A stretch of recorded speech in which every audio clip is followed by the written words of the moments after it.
Hi everyone, it's a ticket to Christ. We're on in the last in the series of talking about all things about deceit. We're in Matthew 28. This is when Jesus rose from the dead. It says, in the end of the Sabbath, as it began to dawn toward the first day of the week, Mary Magdalene and the other Mary to see the sepulchre. And behold, there was a great earthquake, for the angel of the Lord descended from heaven and came and rolled back the stone from the door and sat upon it. His countenance was like lightning, and his raiment white as snow. And for fear of him the keepers did shake and became as dead men. And the angel answered and said unto the women, Fear ye not, for I know that ye seek Jesus, which was crucified. He is not here, for he is risen. As he said, Come, see the place where the Lord lay, and go quickly and tell his disciples that he is risen from the dead. And behold, he goeth before you into Galilee. There shall ye see him. Lo, I have told you. And they departed quickly from the sepulchre with fear and great joy, and did run to bring his disciples word. And as they went to tell his disciples, behold, Jesus met them, saying, All hail. And they came and held him by the feet and worshipped him.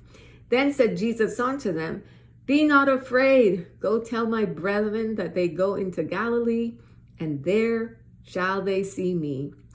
Now when they were going, behold, some of the watch came into the city, and showed unto the chief priests all the things that were done. And when they were assembled with the elders and had taken counsel, they gave large money to the soldiers, saying, Say ye, his disciples came by night and stole him away while we slept. And if this come to the governor's ears, we will persuade him and secure you. So they took the money and did as they were taught. And this saying is commonly reported among the Jews until this day. Okay, let us pause there. What are you seeing? What are you hearing?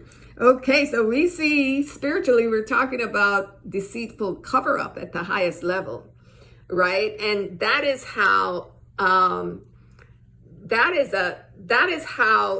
bad rumors or bad wrong information gets spread. When people in high positions of power, pay people off to lie and to spin a false narrative. And that's what we're seeing here that was done, which is why the gospel didn't reach a lot of, some of the people in those days. Of course, the gospel still spread. If you read the book of Acts, you see it went forth powerfully.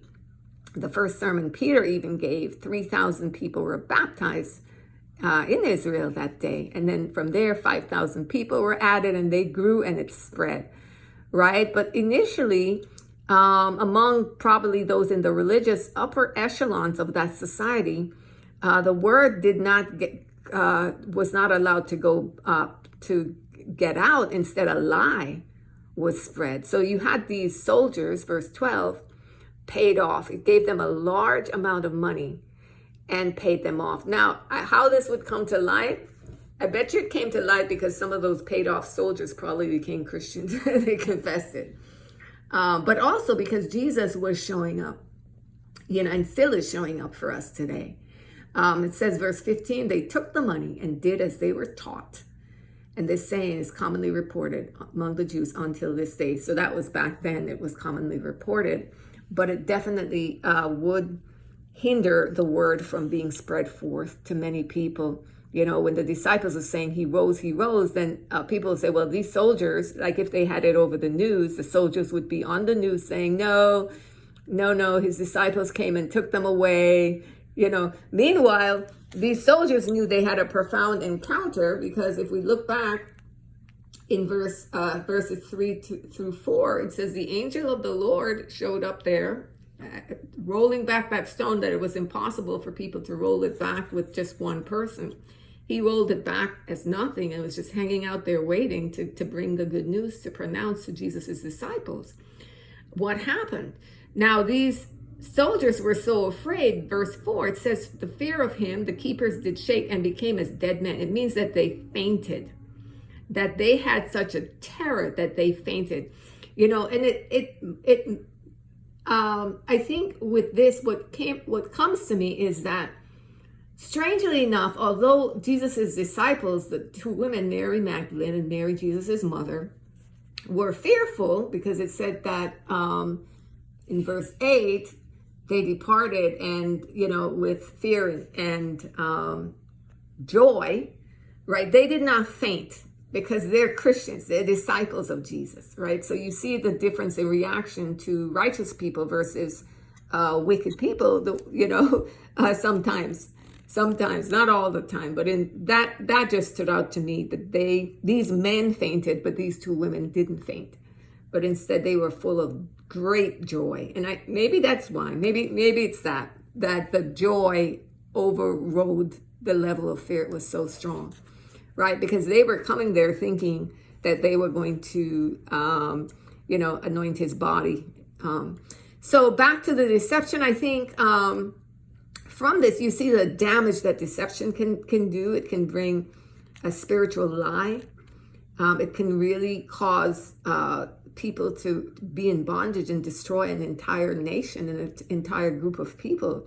Because of unbelief, that nation ended up being scattered and destroyed in the year 70 AD, right? The Romans attacked it, and the people were dispersed throughout the four corners of the world. And that was because of the lack of acceptance of Jesus, as Messiah. And a part of that lack of acceptance came because of the upper echelons of that society lied to the people, didn't allow the truth to go forth. Now, lying never ends well. It never ends well for anybody, and it's a very cold blanket to take refuge in, right? And so you see that today, the gospel still went forth. Everybody, the whole world still has an opportunity to know God, and God's will and his plan and purpose for that nation will be fulfilled. He does have a plan for that nation, and he's not finished with them yet. It's unfinished business. When you look at the story of Jacob and his brothers, you see what's going to happen with that nation, but at least with it says a remnant, right?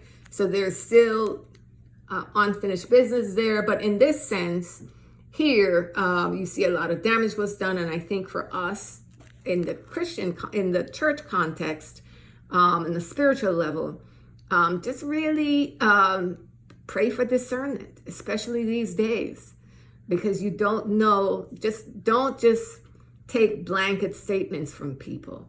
Look for yourself. Listen to what the full recording of people for yourself. Don't take just random clips. Oh, the person says this, said this, and the person said that.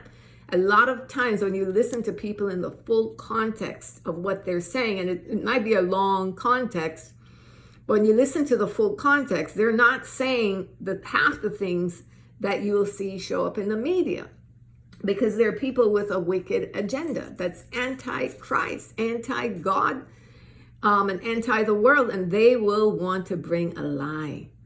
They have a lying motive, and a lot of us don't think that people would willfully do that, but yeah, people willfully do that. They have an agenda that they want to push, and they will push it ruthlessly, right?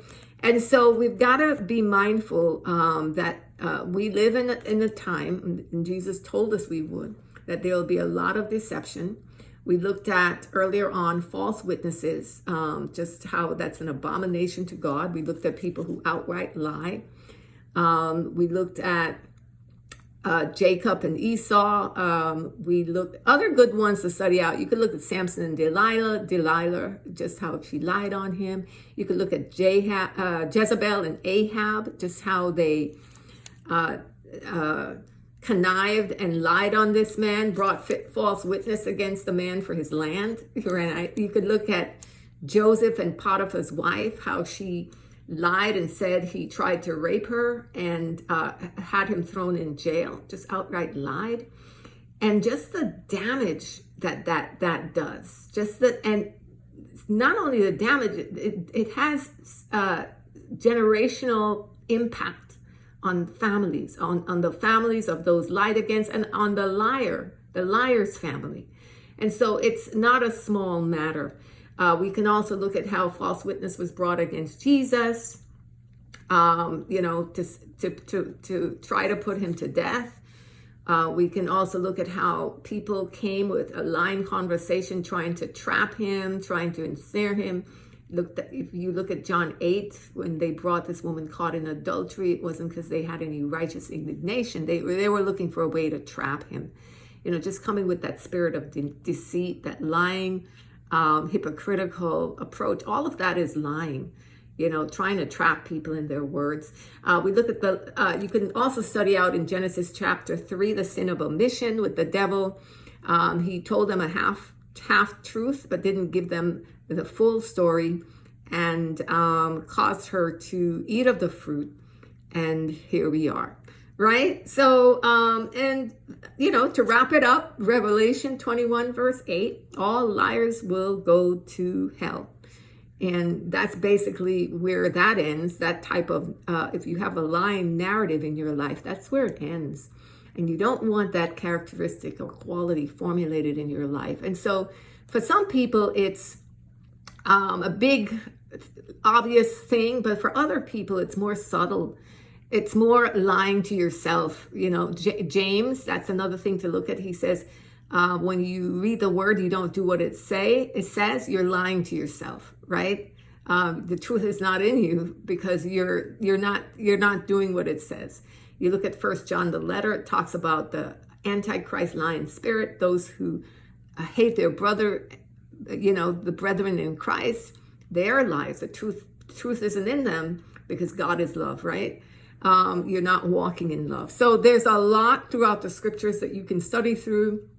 Really taking a look at, okay, even when somebody says, how are you doing? You say good or fine, and you're really not, but you're just answering automatically, right? Or saying that you're going to do something and then you don't do it. So if you say you're going to call someone, you don't do it. Or if you say you're going to text someone and you don't do it, then you turned out to that's lying because you didn't do it. What you said you're going to do, you didn't follow through with it. And so even at a more detailed letter, I think that we need to pay attention to, am I lying? Sometimes even with conversations, having fun, enjoying fellowship, if you're prone to exaggeration, just so that you can be more interesting or engaging in the tale, that, is another area I think.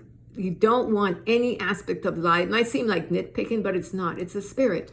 It's a spirit and it's a snare. It's deceptive and you don't want to have anything to do with it. So as best as possible, just keep in watch.